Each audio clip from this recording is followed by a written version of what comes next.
Logging as a result of this year's torrential rains. The formation of these small groups is to try and develop a seed growing association. We want quality seeds in this country. We want quality seeds in the region. But the only way we can have quality seed is to build the capacity of the farmers to understand what is seed, what is the differentiation between seed and paddy. There's a vast difference between seed and paddy. Next up was the tilapia culture technique transfer project, established with the sole aim of meeting the fish demand of the rice production associations of Sukuta and Kuntaur villages, both in Sierra South. The event witnessed a certification ceremony for 23 NYSS corps members.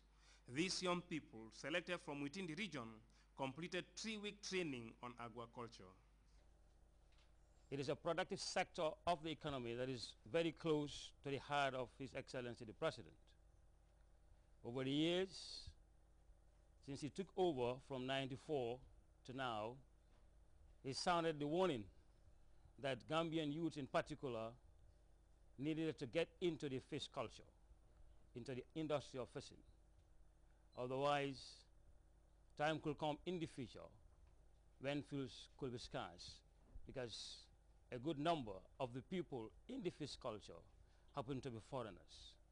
The two activities directly addresses the most privileged policy objectives of the Gambia government, which are increase food security, increase youth employment in the productive sectors. Let me extend my appreciation to many ministries to cooperate for this program. That included from Ministry of Youth and Sports, Ministry of Fishery, Water Resources, Ministry of Agriculture. Now, without your cooperation, this training program not possible. The center has 14 fish ponds with different functions.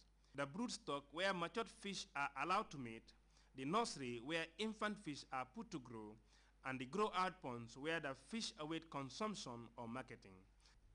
The groundbreaking ceremony preceded. This is the laying of a foundation stone for the construction of the Medina Farmer Service Center by the Taiwan Technical Mission.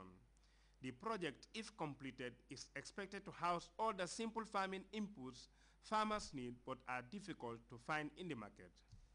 I assist farmers to have access to the small tools, the small mechanizations, the small inputs that are very difficult to find in the market.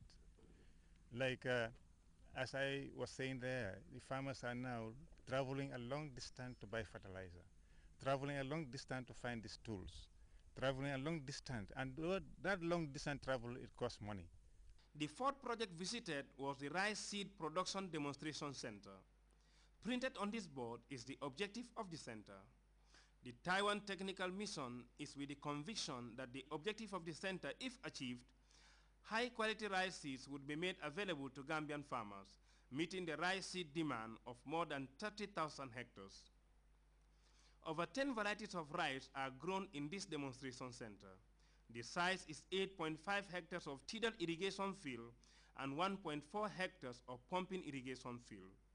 In the future, the center is expected to determine which rice variety is suitable for farmer consumption and cultivation in the Gambia.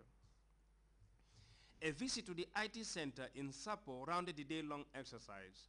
The collaborative project by the VSO with Taiwanese Embassy and NARI seeks to increase access to information technology and to build the user capacities of the agricultural extension workers and by extension the rural farmers. At present, over 30 agricultural extension workers are enjoying training relevant to their jobs. Louis Mendy, GRTS. George F. Gomez, the author of a handbook on the milestones registered in Gambian football, has briefed the local media on the literary work that is set to be launched on November 23rd. Aonde Kumbademba has more.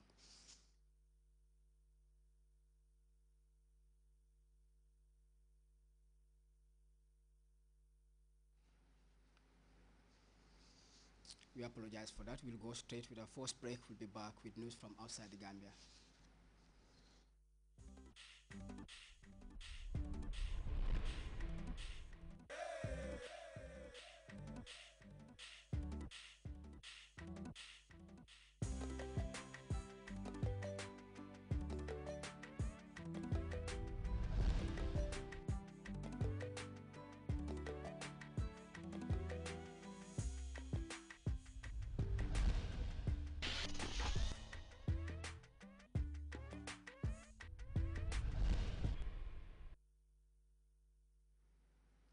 Welcome back. 67 people have been rescued while 9 others died when a 6-story shopping mall collapsed in the Ghanaian capital, Accra. The country's president, who is campaigning for the December 7th presidential race, had to abandon his scheduled duties to visit the site. Many people blame the collapse of the building ahead of its opening on the poor quality of work. Details in this report. A 6-story shopping mall collapsed just ahead of opening time in the Ghanaian capital, Accra, on Wednesday, killing at least 9 people. The building had no construction permit. Some escaped death by pure luck. The manager asked me to put a sign outside because they were going to have a sale that day. Before I knew it, a pillar hit me and I fell right here. That's all I saw. Rescue workers pulled out 67 people from under the debris. One woman describes how she stayed there for a long time before being pulled to safety. We were hitting the door, that's how rescue workers got to know. So immediately they opened the hole and I used my head to pass through. The Ghanaian president, who was campaigning for the December 7 elections, cancelled all scheduled events and came to the site of the disaster. The government was quick to question the building structure. Clearly we can see from the debris that construction was poorly done. And so I'm sure that there are definitely going to be investigations after this, but the priority now is to get the lights out. But then after that, the contractor who put up the site would have questions to answer. According to first investigations, the cement used did not conform to regulations. The number of people inside has not been determined, although police said some 50 employees had already arrived when the mall collapsed. Senegalese Prime Minister Abdoul Mbaye has denied widespread accusations that former Chadian leader Hissène Habré had deposited laundered money in Senegalese banks. The former Chadian president has been in exile in Senegal for almost 20 years. We have details in that press conference by the Senegalese Prime Minister, who is a former bank director. Minister Abdoul Mbaye gave his first press conference since his nomination 7 months ago. Surrounded by his government, he took questions from journalists. Mbaye categorically denied accusations that former Chadian President Hissène Habré had deposited laundered money into a Senegalese bank. Habré has lived in exile in Senegal for 20 years. I was only a banker looking for a place to deposit money in 1990, and the banking company of West Africa was in a terrible state. Why shouldn't I accept this money that apparently had nothing wrong with it? The Senegalese and foreign press have recently suggested that Prime Minister Mbaye, a former bank director, played a role in opening an account for the ex-Chadian president when Habré arrived in Senegal in 1990. This money was exchanged at the Central Bank of the West African states. Have you ever heard of money being laundered by going through a central bank? The money was deposited in several different Senegalese banks, apparently with the authorities' consent. The amount has not yet been revealed. Guatemala has been hit by a 7.4 magnitude earthquake, the most powerful recorded in that country since 1976.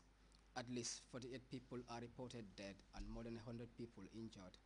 As we hear in this report by CFI, the death toll from the tremor is expected to rise.